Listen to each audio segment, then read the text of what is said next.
తమిళనాడు ముఖ్యమంత్రి స్టాలిన్ కథనోత్సాహంలో ఉన్నారు.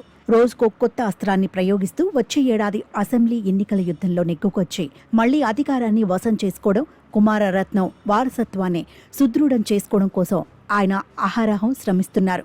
ఎదురుగా కనిపించే ప్రధాన రాజకీయ శత్రువు అన్నా డీఎంకేతో కంటే తమిళనాడులోకి చొరబడుతున్న బీజేపీతో మరింత ప్రమాదం ఉన్నది కనుక బలమైన అస్త్రాలన్నింటినీ ఆ పార్టీ మీదే ఎక్కువగా సంధిస్తున్నారు. నీట్ పరీక్ష వంటివి ముందుకు తెచ్చి ఈ రెండు పార్టీల మధ్య మళ్లీ పొత్తు పొడవకుండా చేయాలన్న స్టాలిన్ ప్రయత్నాలు అంతిమంగా ఫలించలేదు. రెండాకుల మీద ఆధారపడినదే తమిళనాట సొంతంగా కమల వికాసం సాధ్యం కాదని బీజేపీ నాయకులకు కేంద్రం అండదండలు లేనిదే స్టాలిన్ను నెగ్గుకు రాలేమని పళనికి అర్థమైపోవడంతో మళ్లీ పొత్తు చిగురించింది. 3 ఎన్నికలలో పెదవి విరిచిన జనం రేపటి రోజున మెచ్చుతారా? అమిత్ షా అంటున్నట్టుగా 2026లో ఈ కూటమికి అధికారం కట్టబెడతారా అన్నది అటుంచితే రాబోయే రోజుల్లో స్టాలిన్ రాజకీయ యుద్ధం మరింత తీవ్ర రూపం దాల్చడం తథ్యం.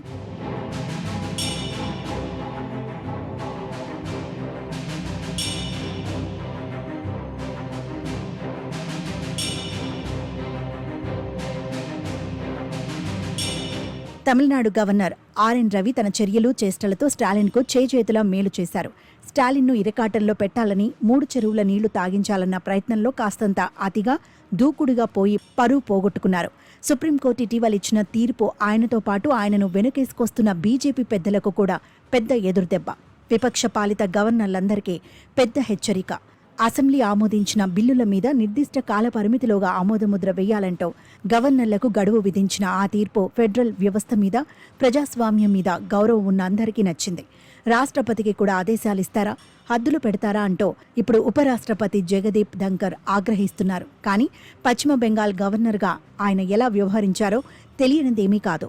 విపక్షాలు ఏలుతున్న రాష్ట్రాలన్నీ వరుసపెట్టి సుప్రీంకోర్టు శరణజొచ్చవలసి వస్తూ సదరు గవర్నర్లు అనునయంగా ఎంత చెప్పినా దారికి రానందువల్లనే రవి కేసులో సర్వోన్నత న్యాయస్థానం గట్టిగా ఘాటుగా వ్యవహరించాల్సి వచ్చింది.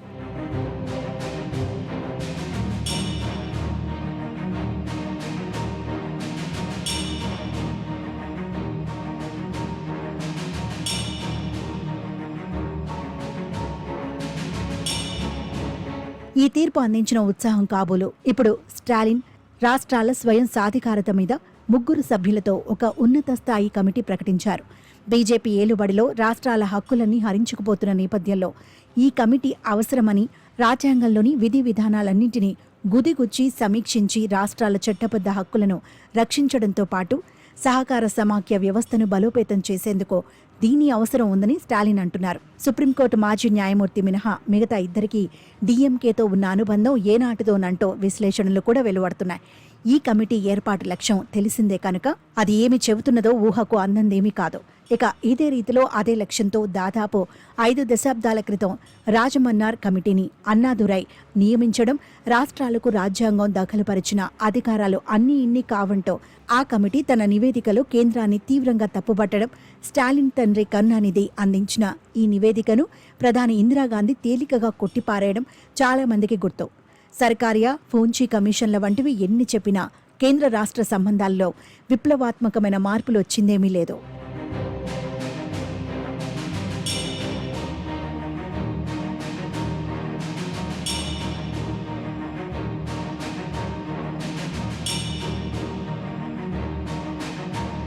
కేంద్రంతో స్టాలిన్ సాగిస్తున్న ఈ యుద్ధం వెనుక రాజకీయ అవసరాలు, ప్రయోజనాలు ఉన్నప్పటికీ రాష్ట్రాల హక్కులు హరించుకుపోతున్న తరుణంలో ఇది అవసరం.